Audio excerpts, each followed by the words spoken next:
The day everything fell apart. Ethan Reynolds had already endured the flames of heartbreak once before. Years earlier, he had been a young husband, dreaming of a future with the woman he believed he'd grow old with. That illusion shattered when his first wife, Melissa, met a soldier on leave at a restaurant and disappeared without warning, leaving Ethan and their 3-year-old son, Caleb, behind like they were nothing. One day, she was laughing at his jokes while preparing dinner, and the next, she was gone. No argument, no explanation, just a note and silence. The betrayal cut so deep that Ethan swore he would never open his heart again. He poured all his energy into raising Caleb and running his small business, a children's learning center he had founded after leaving the corporate world. Love became a concept he stored away, like an old book with nothing more to offer. But life, as it often does, had other plans. It began on a crisp spring afternoon in a city park. Ethan had taken Caleb, now a thoughtful 12-year-old, out for ice cream after school. As they passed the benches, Ethan noticed a young woman sitting alone, shoulders slumped, tears streaming down her face. She looked fragile and worn, not in body, but as if the world had drained her spirit. Ethan hesitated, then approached gently. "Are you okay?" he asked. That was how he met Claire Whitman. She was 23, fresh out of college, armed with degrees, certificates, and glowing recommendations, but no one wanted her. Every company she applied to rejected her with the same cold excuse: "You're talented, but we need someone with more experience." No one cared about her summer internships or dedication. She felt invisible. As Claire shared her latest rejection, Ethan listened with unexpected empathy. Meanwhile, Caleb wandered into a nearby cafe and returned with a small sketch he had drawn, a cartoonish but charming image of a girl with a sunny smile. He handed it to Claire without a word. She laughed softly, clutching it like a lifeline.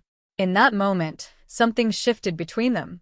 Ethan knew she wasn't qualified for any teaching roles at his center, but he needed help with administration. He offered her a temporary position.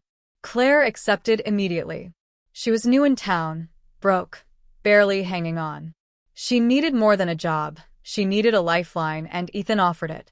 Over the next few months, Ethan felt himself drawn to Claire.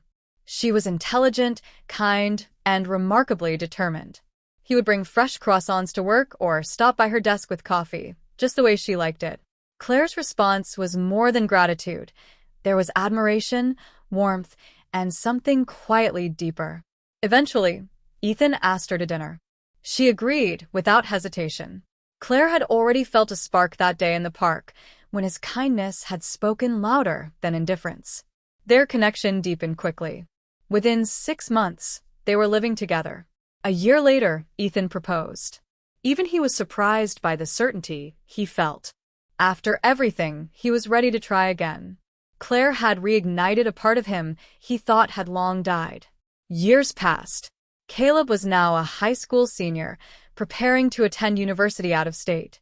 His bond with Claire, now his stepmother, was warm and loving. She had never tried to replace his mother, but she had become a nurturing, respected presence in his life. Meanwhile, the learning center thrived. Claire worked alongside Ethan and eventually ran the second location when it opened. Though her dream had once been a career in communications, she found fulfillment helping children and managing the center. She was firm yet kind, a natural leader. But the late hours, especially for older students' evening classes, became routine. That's when she met Ryan Hull, a 26-year-old English instructor with charm to spare. At first, Claire admired his teaching. He was engaging, talented, and magnetic. Soon, admiration shifted to attraction. She loathed herself for it. She was married to a man who had saved her from rock bottom, yet her thoughts clouded every time Ryan was near. Ryan noticed her interest and encouraged it with compliments, casual touches, and attentive questions. One night, as they locked up the center, Ryan kissed her. Claire didn't pull away. She kissed him back. What followed was a slow unraveling. The affair, though sporadic, ignited something wild in Claire. She told herself it was only chemistry, that it would pass, but each kiss fractured her loyalty to Ethan. At home, she grew impatient. "Ethan, preoccupied with expanding his business, seemed stressed and distant. Compared to Ryan's youthful energy, Ethan now appeared old, tired, and dull. Ethan noticed the change. Claire, once tender and loving, became irritable and distant. When he asked what was wrong, she always brushed him off. Doubt whispered in his mind, but he tried to ignore it. One afternoon, waiting for a business partner, Ethan had an impulse. He logged into the security cameras for Claire's center. It was late. The main rooms were empty. Curious, he toggled through feeds and saw it. Claire and Ryan, intimate in the back room. The ground seemed to vanish beneath him. His hands shook as he pressed record. When it ended, he slumped forward, burying his face in his hands, numb with a cold, consuming fury. That night, he said nothing. He greeted Claire normally, even letting her kiss his cheek, but all he could see was her betrayal, replaying endlessly in his mind. As he lay awake, staring at the ceiling, a plan formed. At first, it seemed cruel, then just. He arranged a celebration, a surprise to honor his new business venture. He booked a private banquet hall and made arrangements with staff to play a video at the right moment. The evening arrived.